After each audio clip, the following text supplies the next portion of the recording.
Arr, Pirate fans, it's time to find out the state of the ship of your defending champions for the 2022 season with your hosts, Johnny Wilbur and Jake Ignaszewski. And now, brought to you by Resonate, it's the state of the ship. Welcome back into the state of the ship. Johnny Wilbur, Jake Ignaszewski, and brought to you by Resonate. All the upcoming information about what's going on here in Massachusetts and Worcester, Massachusetts, to be specific, in the state of the ship. Jake, we are just under a month away from opening night here in Worcester. It's a Saturday night, March 12th, and the city is starting to buzz. The banner is going to drop. The rings will be presented. It's going to be an awesome time. We can't wait for opening night, and we keep making signings. We keep filling up the roster, and I'm pretty excited about the state of the ship right now. Me as well. You know, we saw Jawad fill up the roster this past week, signing a lot of defensemen, 3 defensive linemen and 1 linebackers, as well as making a few coaching changes, which we'll talk a little bit about today. But with, training camp coming up in the next few weeks, as you mentioned, opening night is coming up in less than a month. You can really start to feel the buzz, not only around the Pirates' office, but also around Worcester as well. Yeah, for sure. And the players are soon to be making their way into Massachusetts and from all around the country, and we can't wait to get in the arena. And I know that there's monster trucks over there right now, and there's dirt all around the arena, but pretty soon the Phoenix Field will be laid down and all in blue, and we're going to be ready to play some football. Make sure you get your tickets, get them early, because it's going to be a packed house on March 12th. Exactly. You can go over and get your tickets, masspirates.football.com, and there's a little tickets tab right there. You can definitely go and check it out. We got some great theme nights that are definitely going to be a lot of fun throughout the season, and might as well as go and take a night to watch the defending IFL champions, the Massachusetts Pirates, especially with all the new signings that they've made.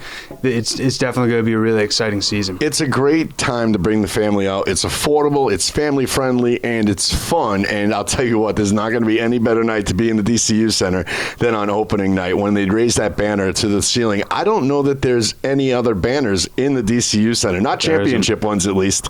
No, there isn't. The Pirates are going to be the first one there, and hopefully it can be similar to the one that they put up at Logan Airport, where it's all teal, where you can see it really well. But yeah, I'm super excited for opening night against the Frisco Fighters. And we can sort of start off talking about some of the coaching changes. First, looking at a promotion was made for Donnie Williams. He was the coaching assistant last season and will now be the defensive lineman coach. And talking around the office, Donnie was really good at being able to help out the defensive linemen last year, and is one of the biggest reasons why that defense was so successful, especially in that unit. So I think he's going to slot in there perfectly, especially with a lot of defensive linemen returning, like Toby Johnson, as well as Vontrell McMillan.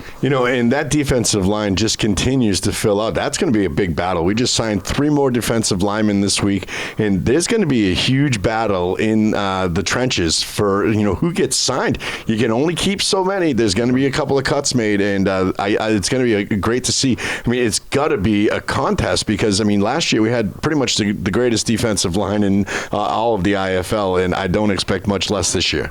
And that's a great point, because it's going to be really interesting to see, who makes the active roster after training camp. As I mentioned before, there's currently 7 defensive linemen on the roster right now, also with the 3 that the Pirates just added this past week. But a few returning guys is guys like Vontrell McMillan, as well as Deshaun Downey, and also Toby Johnson.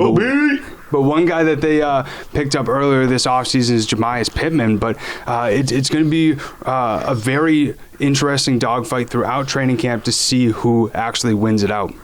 Just because you start as a backup doesn't mean you're not going to get playing time. These guys have been through the trenches, and injuries happen, and everybody has a chance throughout the season to show themselves. And that's one of the things that I loved about last year is there was a constant roster change, and not in a huge way, but a little tweak and a little twip there and here and there, and it made us better in the end. And usually throughout the season, you're going to see which guys fit better in which situations. And I think that's the perfect way to play, not just having one guy in a specific spot, being able to figure out which guy plays in what specific situation. I think with the amount of versatility that this team does have, I think it's going to really play in their factor. Jumping from the defensive line to the linebackers, a new linebacker coach in Brandon Hampton comes in this year, working with an experienced linebacking core as we have here in Massachusetts as well. There's only 8 guys on the field at a time when it comes to the IFL. That breaks down to maybe a 3-2-3. It really can be led in so many ways. And talking with a lot of the defensive backs and the linebackers that we've already had on the show here, there's going to be a lot of competition in this year's practice and this year's training camp. I completely agree. And, I think this all makes the Pirates defense even better, especially with, obviously the new head coach and sticking at defensive coordinator Rashawn Kaiser. He's going to have his hands full with being able to help some of these guys acclimate over to the IFL. I mean, when you look at just majority of the players that the Pirates signed this past week, most of them have experience in the CFL, but no experience in Arena League. And, Jake, that's funny that we talk about that because there's a big difference between the CFL and the IFL. I personally was lost for a little while. I thought that the IFL and the CFL played on the same type of field, but it's not. We realized we finally did our homework and our research, and it's a bigger field up in Canada, and it's wider, it's longer, it's a different game.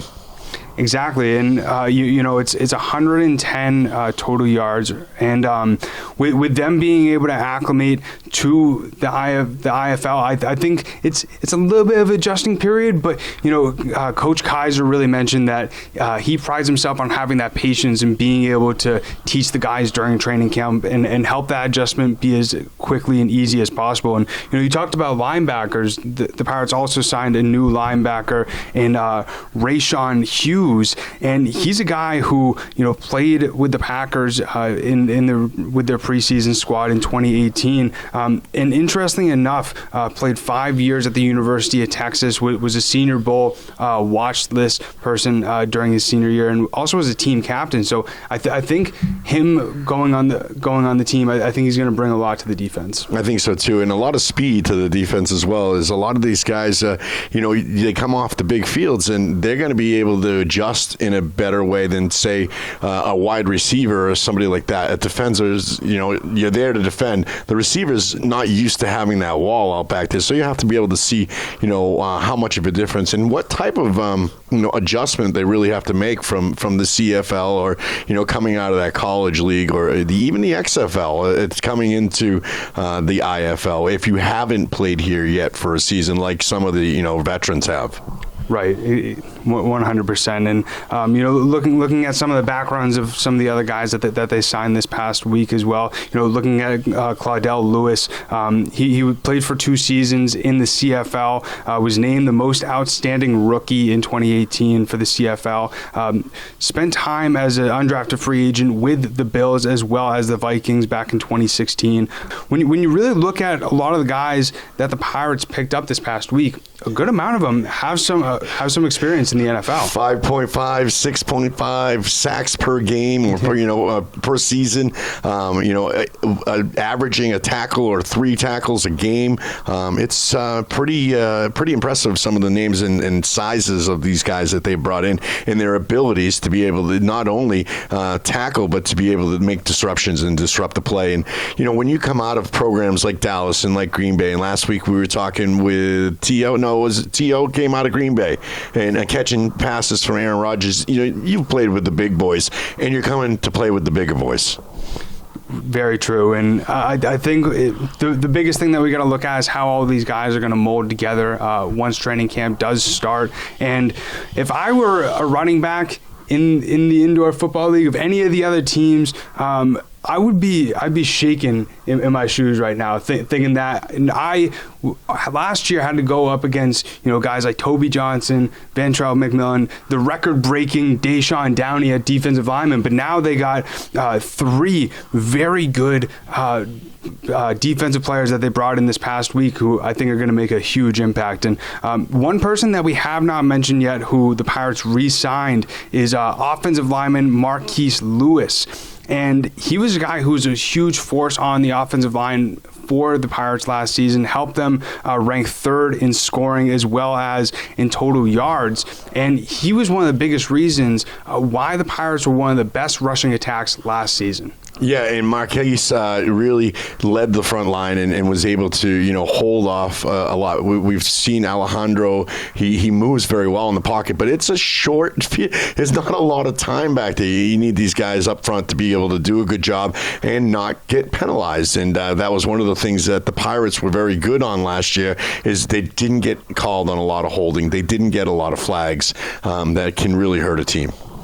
Very true. And looking at some of the tape from last year, Marquez is a huge body. He's going to be able to do a great job of being able to block those defenders and make sure that Dro or Alejandro Benefield stays off the ground and is able to make those great plays. And as you mentioned, it's been interesting talking to some of the offensive linemen when we had Rubens Joseph on, hearing about the difficulty of being able to block for a dual threat quarterback, but you always got to have that in the back of your mind that with that opportunity for him to scramble out of the pocket, you need to be ready to be able to block those guys. Well, and Alejandro really last year, his first full season, he didn't, I think, play in just one game that he didn't play in. They may know him a little bit more too, and know his abilities that he's able to run a little bit more. So the offensive linemen are going to have to take that into consideration that no longer is Alejandro an unknown in the backfield.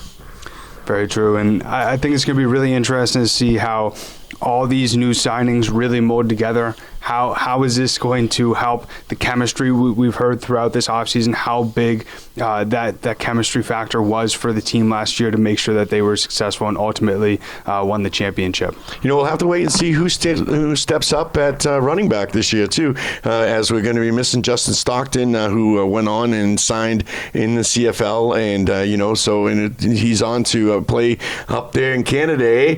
So we're going to miss him. He used to do the commercials on the radio for me, so that hurts me in that aspect as well, because now I have to train somebody else, and he was so good at. But no, really, Justin was a beast with the Rock last year, so we'll have to be able to really look out. That's one of the things I'll be looking at as training camp opens, Jake, to watch to see who steps forward to be able to run the ball really well.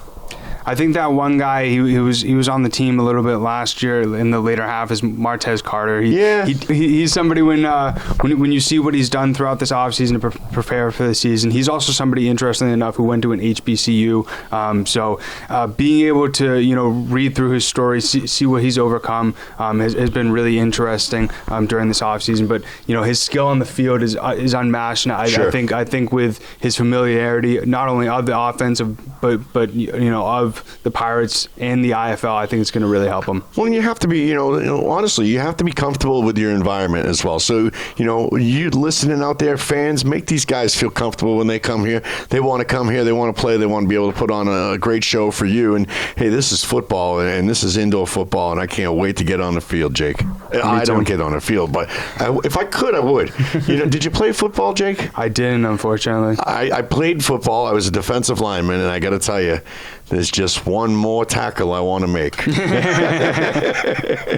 love it. I think that's the way all players feel, and these guys get out there, they want to continue to play, and they've continued through college, and some of them have had stints in the pros, in the NFL, and the CFL, and the AFL, and now here in the IFL, and it's just such great fun, great football, and really, great time. It's described by a lot of my friends that have come as red zone football for the entire 60 minutes of play, and it's really exciting, and I really can't wait to see this team and what they can do in front of the DCU Center crowd. And, the way this team travels around the country, and they bring fans with them everywhere they go, we're really getting known around the country and as the United Bowl champions of 2021, and it's really super exciting to be less than a month away. I looked at it earlier today. I saw March 12th. I'm like, we're almost there, and no matter what you just want to be in the arena. You want to be a part of it, and I can't wait for opening night. I can't wait myself. And as we mentioned before, if you have not yet, go to masspiratsfootball.com. Get your tickets today. Opening night is March 12th against the Frisco Fighters. You're going to be able to see, the banner being unveiled, as well as see the Pirates players get their rings on opening night. So it's definitely going to be a very magical night and evening. So definitely go and get your tickets there. But we really appreciate you tuning in to this week's episode of the State of the Pirate Ship to learn a little bit about some of the new signings, as well as some of the coaching changes leading up to the start of the season. But make sure you continue to tune in every single week. John and I are going to be here giving you updates and also exclusive interviews with coaches, players, and front office representatives. Not only that, but we're going to take questions from the fans. And we're going to take an episode where we're going to take your questions right before the beginning of the season. We'll try to talk with some of the players out there at practice. Jake has exclusive availability to these players. He's the man. I just sit here and I don't even look pretty. I'm not sure exactly what I do, but he does a great job. But he gets in with these guys. He's got all the connections. Be on the lookout for that as we get closer and closer to the opening night. Yeah, we'll have an announcement coming for that very, very soon. But like I said before, I really appreciate everybody tuning in to this week's episode of the State of the Pirate Ship. If you have not yet, whatever audio platform you're listening to, make sure to go over and subscribe. We also post a video version as well over on YouTube. So if you're watching there, make sure to subscribe for weekly episodes so you can be updated about what is going on surrounding the Massachusetts Pirates. Thanks so much for tuning in. We hope that you have a great rest of your week. Have a good one.